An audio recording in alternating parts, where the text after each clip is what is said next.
আজকে ছিল ছুটির দিন শুক্রবার। আর আমার উঠতে উঠতে মানে ঘুম থেকে উঠতে উঠতে একটু লেট হয়ে গেল। তো উঠে দেখি যে খুবই সুন্দর ওয়েদার সুন্দর হলে কি হবে, আবারও কিন্তু আগের মতো গরম পড়া শুরু করছে। মানে কয়েকদিন কিন্তু একটু মানে গরমটা কমছিল, বাট আবারও আগের মতো সেই গরম। তো যাই হোক, আমি হচ্ছে উঠেই আগে আমার প্রতিদিনের যে কাজগুলা, গাছে পানি দেয়া, তারপর ফ্রেশ হয়ে নিয়ে তারপরে আমি চলে যাই নাস্তা বানানোর জন্য।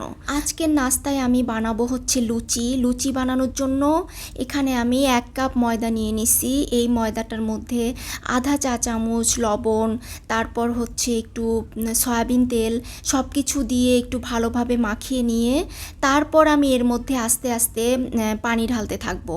আর এই ডোটা আমি অনেকক্ষণ একটু মেরিনেট করে রেখে দিব, দিয়ে তারপর আমি অন্যান্য কাজগুলো করব আর কি, লুচির সাথে খাওয়ার জন্য অন্যান্য আইটেমগুলো বানাবো।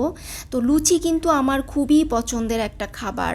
লুচি, তারপর হচ্ছে পরোটা, যদিও তেলের জিনিস সব সময় বানানো হয় না, তবে আমার কিন্তু অনেক ভাল লাগে, প্রায় সময় আমি বানাই।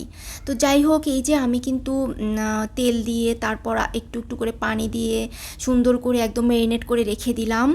আর এখন বানাবো হচ্ছে আলু ভাজি। লুচির সাথে কিন্তু আলু ভাজি খেতে ভীষণ মজা। আলু ভাজি দিয়ে পরোটা, তারপর লুচি, যে কোনো কিছু বা রুটি হোক, যে কোনো কিছু খেতেই আমার অনেক বেশি ভালো লাগে। খুবই সহজ পদ্ধতিতে ঝটপট আমি আলু ভাজিটা করে ফেলি। আর আলু ভাজি করতে আমি মানে খুব বেশি মশলা ইউজ করি না। এখানে ধনিয়ার গুঁড়া আর একটু হলুদ আর একটু লবণ দিয়ে দিছি। জিরা হচ্ছে ব্ল্যান্ড করা ফ্রিজে ছিল, ওটা আমার বের করতে আর মনে নাই। জিরা বাইরে থাকলে জিরা একটু দিয়ে দিতাম, ব্যাস এই। আর অন্য কোনো মশলা আমি ইউজ করি না। তো পেঁয়াজটা ভেজে যে কাঁচামরিচ, আলু সব কিছু দিয়ে মশলাগুলো সব একটু ধনিয়া, তারপর একটু লবণ, হলুদ সব কিছু দিয়ে ভালোভাবে ভেজে নিয়ে সব শেষে আমি একটু ধনিয়া পাতা দিয়ে দিছি।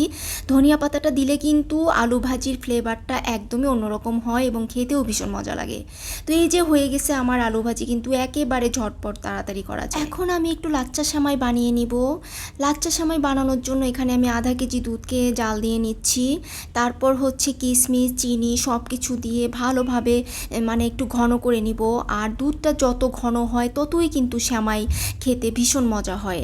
তো এই যে দুধটা একটুখানি ঘন করে তারপর আমি লাচ্চাগুলা দিয়ে দিলাম, মানে চুলার জালটা কিন্তু বন্ধ করে দিয়ে তারপর হচ্ছে সেমাইটা দিয়ে দিছি। এখন লুচিগুলাকে বানিয়ে নিব। ডোটা কিন্তু একদম সফট হয়ে গেছে, খুবই সুন্দর নরম হয়েছে। তো এখন হচ্ছে ছোট ছোট রুটির মতো বল বল করে নিয়ে তারপর আমি পিঠা মেকার দিয়ে আজকে লুচিটা বানাবো। পিঠা মেকারটা কিন্তু আমি অনলাইন থেকে কিনছিলাম। যখন আমি এই পিঠা মেকারটা কিনছি আমার মনটা একদমই খারাপ হয়ে গেছিল, কারণ পিঠা মানে একদমই ছোট ছোট হয়, ভিতরে পিঠার পুরটা দেয়াই যায় না। তো তখনই আমি ভাবছিলাম যে থাক, মন খারাপ করে আর লাভ নাই, এটা দিয়ে আমি লুচি বানাতে পারবো। তো এই যে আজকে কাজে লাগলো। আজকে হচ্ছে আমি এই পিঠা মেকারটা দিয়ে সুন্দর করে লুচিগুলা বানিয়ে নিলাম।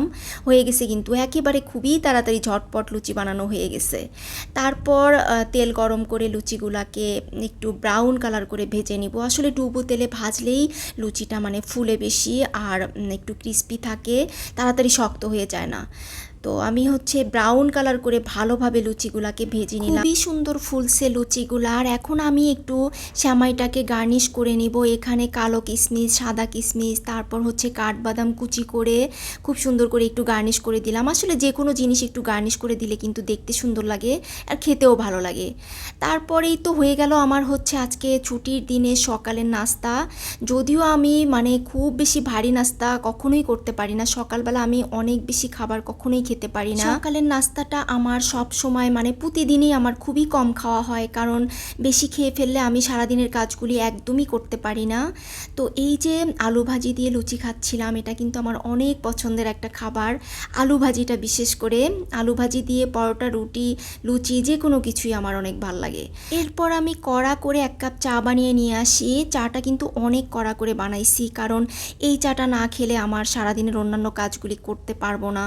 এজন্য আমার খুবই কড়া একটা চা লাগে সকালবেলা। তো আজকে এই পর্যন্তই ছিল। সবাই আমার ফেসবুক পেজটা ফলো দিবেন আর ইউটিউব চ্যানেলটা সাবস্ক্রাইব করবেন। আল্লাহ হাফেজ।